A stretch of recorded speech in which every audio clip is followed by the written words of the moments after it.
listening. So that was speaking, sending, pardon me. Yeah, okay. We got plenty of those flaws, and again, you'll see those regularly when people are not listening quite as well. You might remember one called Beware the Ides of March. Remember who that originated with in my poem called, play Julius Caesar. That's Julius Caesar. And he happens to be on a particularly difficult day. He didn't realize that. But he's walking along and he meets the soothsayer who says, beware the Ides of March, which happens to be today. And Caesar just kind of laughs about, what do you know about anything? He goes a little bit into his day, and sure enough, somebody else says, Caesar, you got a problem today. Oh, big deal. Anybody know? He comes back, getting toward the end of the day, later in the afternoon, sees the soothsayer again. And he says, hey, you said beware the Ides of March. The Ides of March are here.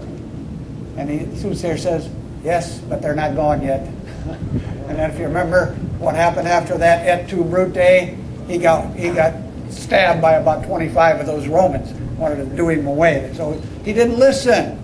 That's one of the really important messages that are contained in my book or anything on communication. You got to be able to listen. You might know that term, don't shoot the messenger. That just keeps coming up over and over again, and that is where an organization, politicians, where they're not listening to what the people are saying. So that's called shoot the messenger. Well, one of the ways that came out was with Cleo, Antony and Cleopatra. You remember? Cleo, after she had her hot romance with Julius, ended up having another one with Antony, and maybe a few more along the way. I don't really know. But in comes the messenger giving her a message from Rome. And Cleo is in Egypt. And the messenger is arriving with some really bad news to her about what Antony's up to. And she just hears that and she says, she gets really wild. The most infectious pestilence upon thee, horrible villain. I'll spurn thine eyes like balls before me. Thou shalt be whipped with wire and stewed in brine. Whereupon he replies, gracious madam, I that do bring the news made not the match between Antony and his wife. And that's what it was about. And that's one of the most famous scenes. And she tries to stab him, and it kind of goes on and on. I'm sure a lot of you know that scene very, very well. It's quite entertaining. Except when you realize that may be what the problem is with a lot of business people and industries and all that kind of stuff. There's a famous quote also that relates to that from Henry. The first bringer of unwelcome news hath but a losing office.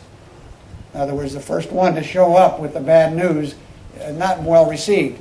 Well, back to shoot the messenger. So right up here at San Onofre, this was in the paper, and you know that's a mess up there. A lot of problems, and it seemed to take forever to figure out what is the problem and all that stuff. Well, here's the way it put. It said many of the workers there were afraid to bring up problems to management. Apparently the environment and the record was, fine, you bring it up and you're gone or in bad shape. We'll set Cleopatra on you, something like that. So here's a few more. They're all communication, and these will be in verses that are all taken from here, Mr. Leech's book, which I recommend highly, by the way. He got 200 of my quotes in here from way back then. So here's just starting that. Public speaking. It's known to be one of the worst fears that people have. I'm sure you've heard that a lot. So here's some advice in the book. Sure, stage fright inhibits many, leads them to quiver, mumble, and twitch. So replace those negative thoughts. 'Tis the mind that makes the body rich. So that one of the secrets, and he is a communication pro, teaches people to get over stage fright and all that stuff, is related to that. How am I doing here? All right. Audiences measure you early. The way you look, they surely will scan. So make sure your wardrobe helps you.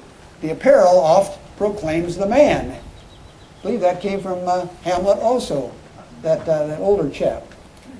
Oft times ill-chosen comments may smash your purpose with a quick kiss of death. Before splouting off bluntly, weighest thou words before thou givest them breath.